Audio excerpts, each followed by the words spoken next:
अपने घर पर हुए हमले को लेकर असदुद्दीन ओवैसी ने एएनआई से बात करते हुए कहा है कि जब तक देश में बीजेपी सरकार रहेगी, जब तक इस तरह की घटनाएं होती रहेंगी, जब तक ऐसे हमले होते रहेंगे। ऐसा पहली बार नहीं हुआ है, अब से पहले भी कई इस तरह के हमले हो चुके हैं। दरअसल आपको बता दें कि इन लोगों का ताल्लुक बीजेपी के नेताओं से है। ये लोग हमेशा मुस्लिम के खिलाफ हेट स्पीच देते रहते हैं। मुसलमानों को बदनाम करने के लिए बड़े बड़े मंचों से खुलेआम धमकियाँ देते रहे हैं। लेकिन कमाल की बात तो यह है कि यहाँ पर पुलिस भी मूर्ख दर्शक बनी रहती है, वो भी इन पर कार्रवाई नहीं करती है। असदुद्दीन ओवैसी ने चिंता जाहिर की है कि कहीं इनको पकड़ने में नाकाम रहती है, इस तरह की घटनाएं होती है, पुलिस प्रशासन इन पर एक्शन नहीं लेता है। मुझे अंदेशा इस बात का है कि कहीं किसी दिन कोई और बड़ी घटना ना हो जाए। लेकिन कमाल की बात तो ये है कि जहां सैकड़ों कैमरे लगे हैं, वहां पर इस तरह की घटनाएं आम हो गई है। घटना कितनी बार हुई है ये खुद असदुद्दीन ओवैसी को याद नहीं है। यानी कि इतनी घटनाएं हुई है कि असदुद्दीन ओवैसी उनकी तादाद, उनकी गिनतियां भूल गए हैं। एएनआई से बात करते हुए असदुद्दीन ओवैसी क्या कुछ कह रहे हैं, आइए आपको सुनाते हैं। देखिए, मेरे घर पर ये पहली मर्तबा नहीं हुआ है। ये कम से कम 10 से 15 मरतबा इस तरह के वाक़यात हो चुके हैं।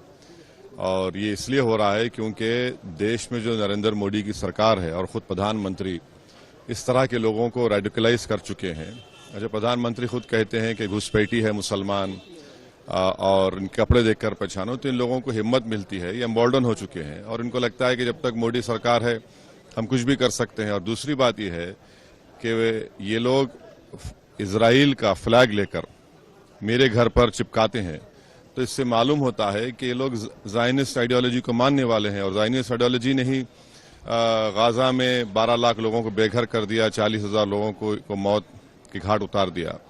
तो ये सब चीज़ें हो रही हैं। और अफसोस ये है कि जो दिल्ली पुलिस के हेडक्वार्टर के सामने मेरा घर है, इलेक्शन कमीशन ऑफ इंडिया मेरे पड़ोसी हैं, और उसके बावजूद भी एक शख्स आकर इंस्टाग्राम पे जो प्राइम मिनिस्टर का डीएम लगाता है, वो वीडियो बनाकर कहता है कि ये घर ओवैसी का है।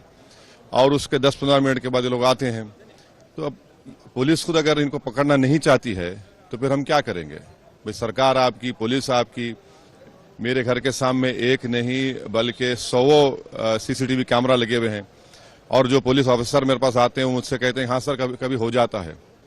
तो अब ये कभी कभी नहीं हो रहा है। अगर किस दिन कभी कुछ बड़ा वाक़या हो जाएगा तो फिर उस वक्त क्या बोलेंगे लोग?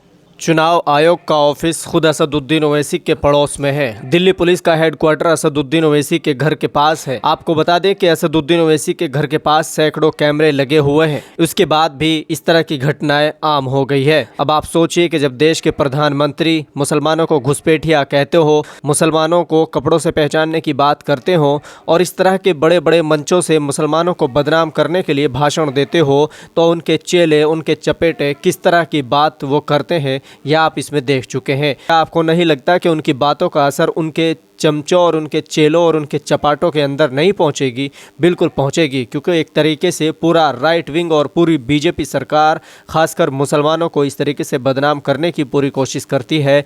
तो जिस तरह की फ़िज़ाएं उन्होंने बनाई है, यकीनन वो फ़िज़ाएं इस तरह से बनती नज़र आ रही है, जिसमें दिखाई दे रही है जब असदुद्दीन ओवैसी पर हमला हो जाता है तो दिखाई देती है, असदुद्दीन ओवैसी के ऊपर गोलियां चल जाती है, असदुद्दीन ओवैसी के घर पर विंडोज़ तोड़ दी जाती हैं, पत्थर मारे जाते हैं। इसके बाद भी आखिर क्यों सरकार के कानों पर जो नहीं रेंगती है? क्यों आखिर उन पर एक्शन नहीं लिया जाता है? कौन इनकी इस घटना पर जवाब देगा? अब आप सोच सकते हैं कि जिस तरीके से घटनाएं आम हो गई है, इसी को लेकर लोकसभा स्पीकर ओम बिरला ने कार्रवाई का संज्ञान लेने का आश्वासन दिया है। आपको बता दें कि लोकसभा स्पीकर ओम बिरला ने असदुद्दीन ओवैसी से बात की है, मुलाकात की है। मुलाकात के साथ साथ असदुद्दीन ओवैसी को संज्ञान लेने का आश्वासन दिया है। फिलहाल आप इस वीडियो को लेकर क्या सोचते हैं, हमें कमेंट बॉक्स में ज़रूर बताएं और इस वीडियो को ज़्यादा से ज़्यादा शेयर करें। मिलते हैं फिर से एक और नई वीडियो के साथ। खुदा हाफिज़।